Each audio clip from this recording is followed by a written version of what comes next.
Hej, jeg hedder Kirsten fra kirsteninternational.com, hvor jeg tilbyder feminin lederskabstræning for erhvervskvinder, iværksætterkvinder og kvinder som du og jeg, der bare gerne vil have en 360 graders upgrade af vores liv.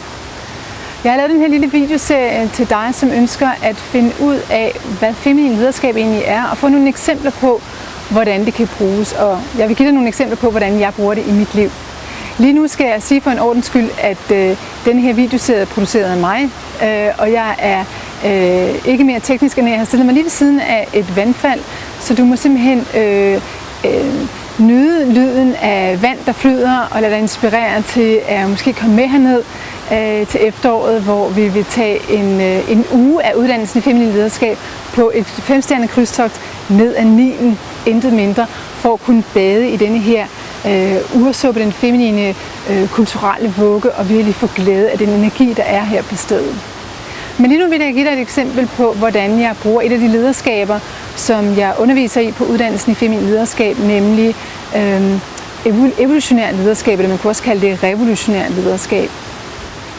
Så i den form for lederskab, der kigger vi ikke så meget på, hvad vil jeg have, men vi kigger på, vi prøver at tune ind på, vi åbner os for, hvad er det, der ønsker at ske fra et evolutionært perspektiv. Hvad er det egentlig, evolutionen inviterer os til? Og det er meget forskelligt fra det gammeldags maskuline princip, som gik ud på at finde ud af, hvad vil jeg, og hvordan kan jeg lægge en strategi og sætte mig et mål og løbe for at nå derhen. Her kigger vi altså på, what wants to happen, og åbner os for den invitation, som der er fra universet, fra evolutionen, og prøve at være kilde til selve evolutionen. Og helt konkret kan det ytre sig på rigtig mange måder, og her vil jeg give dig et eksempel på, hvordan det ytrede sig i mit liv for ganske nyligt. Som du måske er opmærksom på, var jeg ude for den voldsomme situation, at min 6-årige søn fik en cancer. Og ikke nok med, at han fik cancer, men han fik simpelthen en sjælden, aldrig før set hos et barn, højaggressiv og uhelbredelig cancer. Og hospitalet sagde lige ud til os, at hvis vi ville helbrede ham, eller hvis vi gør os noget som helst håb om at beholde ham i live, så skulle vi simpelthen finde et mirakel ude der i junglen. Og så gik jeg ud der i junglen, den såkaldt alternative jungle, og researchede. Jeg kan huske simpelthen, hver eneste dag var jeg jo sammen med mit barn konstant, og så om natten, når han sov, så sad jeg simpelthen og researchede og fandt frem til metoder i Kina og i Australien og i Rusland og alle mulige forskellige steder. Nye metoder til at helbrede ikke bare cancer, men også mange andre former for sygdomme. Og jeg fandt ud af, at der rent faktisk findes rigtig, rigtig mange nye helbredelsesformer derude i junglen. De er bare ikke så velkendte, det er ikke skrevet om dem i medierne.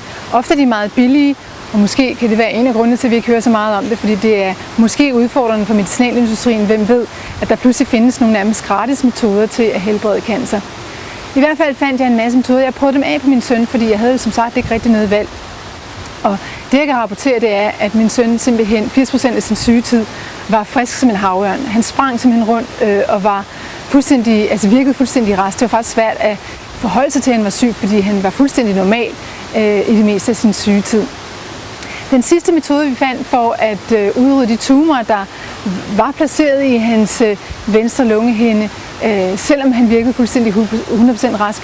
Vi var nødt til at gøre noget ved de tumorer, synes vi, så derfor fandt vi en meget, meget futuristisk, holistisk, innovativ energihelbredelsesform, simpelthen nærmest en energimaskine, en healingmaskine, som vi fandt i udlandet, og som han var under helbredelse i. Og det lykkedes faktisk også, at hans tumor døde.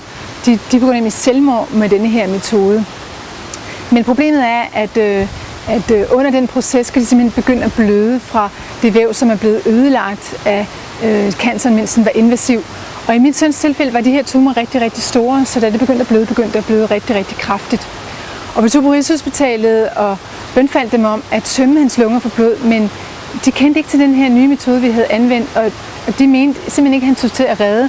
Så de ville ikke prøve at tømme hans lunger for blod. Så derfor sad vi simpelthen den 12. juni om natten med vores elskede søn i vores arme. Og vi troede lige, vi havde reddet ham fra uhelbredelig cancer, og så måtte vi simpelthen vidne til i stedet for, at han ganske stille og roligt og heldigvis uden lidelse sov ind i vores arme. Det er selvfølgelig en frygtelig historie, og en historie, som de færreste er ude for. Og jeg føler med dig, hvis du har været ude for noget lignende. Men jeg vidste på det tidspunkt, at der var 2 muligheder. Enten kunne jeg gå ned, eller også kunne jeg gå op af den her historie. Og som feminin leder valgte jeg selvfølgelig, at den her historie ville jeg vokse af. Og ikke bare for min egen skyld, men for andres også. Så det jeg gjorde for ganske nylig, det var, at jeg publicerede et lille skriv om mit første spæde skridt til at invitere til en stærkere brobygning mellem det etablerede sundhedssystem og det såkaldt alternativ. For jeg mener, vi faktisk har brug for begge dele, ligesom yin og yang. Vi har brug for begge afdelinger, men vi har brug for et større samarbejde, sådan så den ene hånd ved, hvad den anden kan finde på at lave, og sådan så vi kan bygge bro, så vi ikke pludselig er i en situation, hvor at det etablerede system synes, at det er det rene volapyk, det der sker herover, eller den her verden herover tager kraftigt afstand fra det etablerede system, som trods alt har en masse erfaring. Så jeg tog initiativ til at skrive i anledning af etårsdagen for min søns død. Jeg vil gerne ære hans liv og hans død, og skrev den her lille artikel på Facebook om, hvordan jeg synes, at der er brug for en stærkere brobygning. Og det, der var interessant at opleve, det var, at i løbet af få timer var den simpelthen delt tusindvis af gange. Men endnu mere interessant var det også i øvrigt at finde ud af, hvor mange der havde lignende historier med det etablerede system, der ikke tror på det alternativ og omvendt, og der er en masse problemer. Men det, der også var spændende at se, det var, at flere forskellige fra medieverdenen tog historien op, og nu skal jeg simpelthen lave forskellige historier, hvor jeg skal fortælle mere om den her situation, som en måde at være med til at oplyse og invitere til en anderledes tilgang til det her med sundhed. Og faktisk er historien også blevet taget op af nogle politikere, som har spurgt, om de må bringe den videre ind i det politiske system og prøve at få lavet nogle andre regler. Det er jeg selvfølgelig rigtig, rigtig glad for, hvis den her historie kan bidrage til. Så det er et godt eksempel, synes jeg, på evolutionært/revolutionært lederskab, at vi bruger vores egen situation, vores egne udfordringer til at blive til kilder for selve evolutionen. Og jeg tror faktisk, det er det, Dalai Lama han sagde, da han udtrykte på en kongres for nogle år siden, at han mente, at den vestlige verden at verden i det hele taget skulle reddes af vestlige kvinder. Fordi vi har overskuddet, vi har mulighederne, vi har adgang til internettet, vi har muligheden for at ytre os, og i dag behøver man simpelthen ikke at vente på, at etableret medie skal komme og spørge, om man har et budskab. Man kan simpelthen selv sende det ud, og så kommer de og spørger, om man vil uddybe. Så jeg håber, at hvis du har en udfordring eller en krise i dit liv, at du så tænker evolutionært over det. Hvordan kan jeg blive kilde til selveste evolution? What wants to happen? Og så tage lederskab for at udføre det, som du kan høre wants to happen.